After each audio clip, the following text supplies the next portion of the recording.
Hello, Oh, hello. Who are you? I'm Miss Modal. What? No, you're not. I'm Miss Modal. You're Miss Phrasal Modals. I am? Oh, I am. How did you know? Your modals are different from my modals. Look, have to, have got to, ought to, and be able to. They all have to. Oh, you're right. Well, your modals are similar to my modals because when you're with a verb, the verb stays in the original form. For example, they run becomes they have to run. Oh, I see.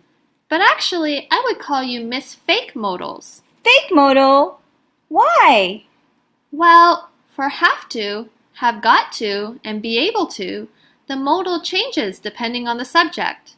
For example, when you change the subject from they to she, have changes to has. She has to run. Oh, I see.